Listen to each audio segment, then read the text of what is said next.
Hello दोस्तों, आज हम लोग बात करने वाले हैं अपने चैनल पर एसबीआई से वेडिंग लोन। हमारे एक सब्सक्राइबर हैं, उन्होंने कमेंट करके पूछा हुआ था, कह रहे थे कि मेरी शादी होने वाली है, अगले 2 महीनों के बाद मेरी शादी है, तो क्या मुझे एसबीआई से वेडिंग लोन या मैरिज लोन मिल सकता है।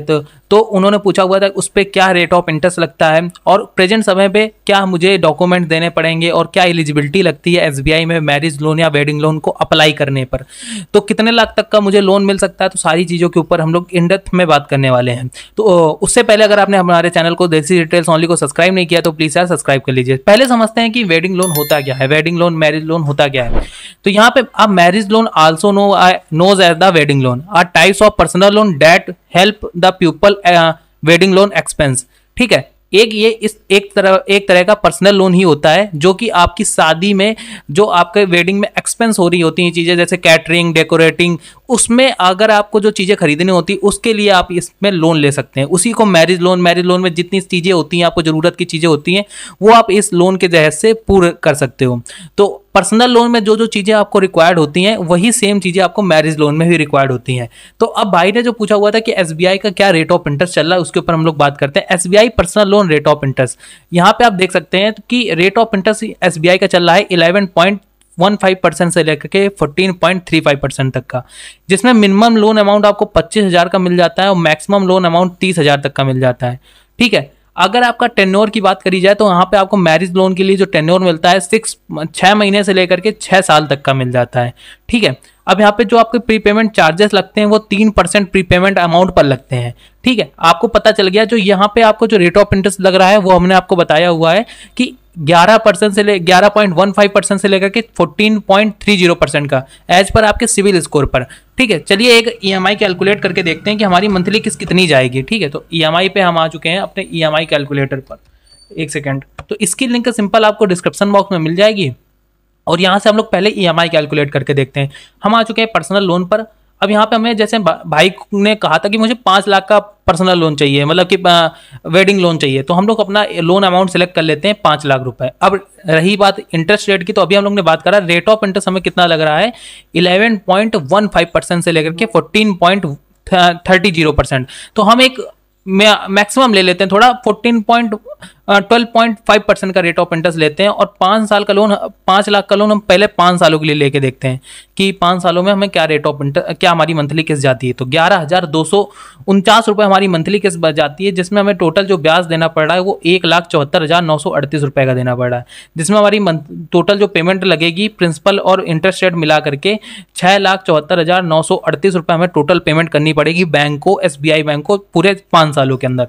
अगर इसी जगह हम सोचें कि अपना जो ये ब्याज है 1,74,000 ना लग करके थोड़ा और कम लग जाए, 74,000 केवल ब्याज जाए, तो उसके लिए हम लोग थोड़ा टेन्योर अपना कम करके देखते हैं। जैसे मान लीजिए कि 4 सालों के लिए करके देखते हैं। ये एक सिंपल मेथड है कि हम लोग अपने साल को कम कर देंगे। लोग अपनी ईएमआई मतलब देखते हैं कि भाई मेरी कम से कम जाए, तो उस चक्कर में देखो 11,000 जा रही, तो लोगों को लग रहा है कि मेरा फायदा है, 11,000 किस्त जाएगी तो हमारा जीवन यापन भी अच्छा चल जाएगा, लेकिन उसको उनको पीछे जो इतना बड़ा ब्याज लग रहा होता है वो नहीं समझ में आता। इस वजह से कहते हैं कि कोई भी लोन लेने जाओ तो उससे पहले अपना एक बार ईएमआई कैलकुलेट करके जरूर देखो, क्योंकि उसके पीछे कितना बड़ा हम लोग को अमाउंट देना पड़ रहा है। 1,74,000 हम लोग केवल बैंक को दे रहे हैं ब्याज कितना, 5 लाख के अमाउंट पर। ठीक है, तो इससे बढ़िया है कि अब 4 सालों के लिए देखते हैं, 4 सालों में हमारा कितना लग रहा है। 4 सालों में 1,37,000 रुपये जा रहा है, केवल 2,000 हमारी मंथली किस्त बढ़ी, 13,290 रुपये हुई। ठीक है, अब 3 सालों में क्या है, 16,727 रुपये। ठीक है, 1 लाख रुपए हम लोग केवल ब्याज दे रहे होंगे कहीं ना कहीं। ठीक है, अब लोगों को लगता है कि भाई देखो लोन जो लेना चाहिए उसको जल्दी जल्दी चुका दो, क्योंकि ये सर से बाहर हटाओ, क्योंकि बाई चांस आपके फैमिली में कोई दूसरी घटना ना हो जाए जिससे आप अपनी किस्त ना दे पाओ, कुछ ना दे पाओ, तो इससे बड़ा डर लगता है। तो जितना जल्दी हो लोन को चुका दो, ये सबसे ईजी मेथड है। इसको अगर हम लोग 2.5 साल में कंप्लीट करके देखते हैं तो देखते हैं यहाँ पे 84,000 रुपये हमारा मंथली के टोटल ब्याज जा रहा है, 19,490 रुपये। अगर इसको 2 सालों में ही करके देखेंगे तो 2 सालों में कहीं कुछ हम लोग का लग रहा होगा 23,654 रुपये। ठीक है, तो आपको कोशिश करनी है कि जितना कम से कम हमें ब्याज देना पड़े उतना ही हमारे लिए बेटर है, और लोगों को पता नहीं चलता कि मेरा ब्याज कितना जा रहा है। तो इस वजह से इस ईएमआई कैलकुलेटर की लिंक सिंपल आपको डिस्क्रिप्शन बॉक्स में मिल जाएगी। काफ़ी यूजर फ्रेंडली ये ईएमआई कैलकुलेटर है। यहाँ पे आप आएंगे तो यहाँ पे आपको प्रिंसिपल अमाउंट और रेट ऑफ इंटरेस्ट का भी ग्राफ देखने को मिल जाता है। आप इसको प्रिंट आउट भी करवा सकते हैं, ठीक है, डॉक्यूमेंट्स में मेंशन भी कर सकते हैं।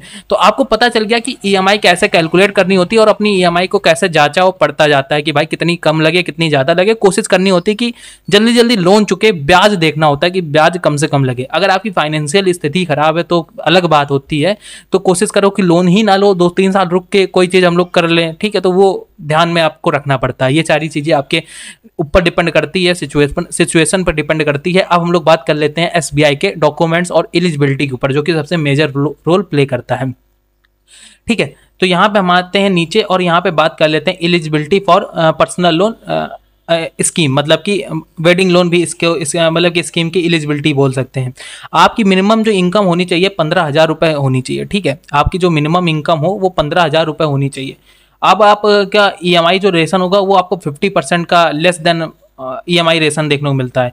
एम्प्लॉयमेंट आप सेंट्रल में हो, क्वेरी गवर्नमेंट ऑफिसर हो, सेंट्रल स्टेट ओन पीएसयू हो, एजुकेशनल इंस्टीट्यूट में काम करते हो, नेशनल लेवल पे काम करते हो, सिलेक्टेड ऑर्गेनाइजेशन में हो, बस आप इंडिया के रहने वाले होने चाहिए, तभी आपको यहाँ से लोन मिल जाएगा, ठीक है। और इंडिया के बाहर भी रहते होगे तब भी आपको लोन मिलेगा, बट आप एसबीआई में आपका अकाउंट होना चाहिए।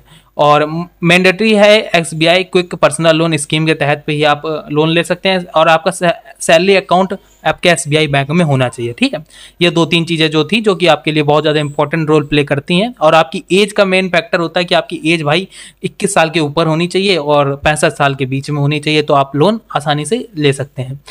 डॉक्यूमेंट्स की बात करते हैं तो डॉक्यूमेंट्स हमें काफ़ी कम लगते हैं। आइडेंटिटी प्रूफ के लिए हमें आधार कार्ड देना पड़ता है, वोटर आईडी दे सकते हो, पासपोर्ट दे सकते हो, ड्राइविंग लाइसेंस दे सकते हो, पैन कार्ड दे सकते हो। एड्रेस प्रूफ के लिए हमें क्या देना पड़ेगा, वोटर आईडी कार्ड देना पड़ेगा, पासपोर्ट देना पड़ेगा, इलेक्ट्रिसिटी बिल देनी पड़ेगी, टेलीफोन बिल देना पड़ेगा, प्रॉपर्टी टैक्स देना पड़ेगा। एम्प्लॉयर के लिए क्या दे सकते हो, इशूड आइडेंटिटी कार्ड दे सकते हो, सैलरी स्लिप्स लास्ट 6 मंथ का दे सकते हो, ठीक है। ड्यूली फिल्ड एप्लीकेशन फॉर्म जो कि लोन के लिए लिया जाता है, तो ड्यूली फिल्ड आपको एप्लीकेशन फॉर्म देना पड़ेगा। 2 पासपोर्ट साइज आपकी फोटो लगेंगी, ठीक है। Irrevocable LOA date the address of the describing authority, तो ये भी आपको कुछ लगेगा, तो ये भी आप दे सकते हो। तो आई होप आपको ये चीज़ें समझ में आई होंगी कि ये कुछ मेजर डॉक्यूमेंट हैं। अदरवाइज आपके आसपास कोई भी ब्रांच हो एसबीआई की, तो वहाँ पे जाकर के आप थोड़ा और भी ज़्यादा डिटेल से चीज़ें को समझ सकते हैं। जितनी हमसे हो सकता था उतना हमने आपको चीज़ें क्लियर कर ली, और अदरवाइज इतनी ही चीज़ें आपको केवल एक वेडिंग लोन या मैरिज लोन को अप्लाई करने में लगती हैं, जो कि आप जा करके एक बार कंफर्म कर लीजिएगा। अगर आपके आसपास कोई ब्रांच हो तो आपको लेटेस्ट न्यूज़ पता चल जाएगी क्या चल रहा है। तो आई होप आपको ये वीडियो पसंद आई। वीडियो पसंद आए तो प्लीज़ आप वीडियो को लाइक कर सकते हैं, चैनल को सब्सक्राइब कर सकते हैं, ठीक है, अपने भाई के चैनल देसी डिटेल्स ओनली को, और आगे के लिए इन फ्यूचर के लिए आप ग्रोथ दे सकते हैं। धन्यवाद, मिलते हैं किसी और धमाकेदार वीडियो के साथ, तब तक के लिए गुड बाय, जय हिंद, जय भारत। आपके माइंड में कोई क्वेश्चन हो तो प्लीज़ आप कमेंट जरूर कर दीजिएगा।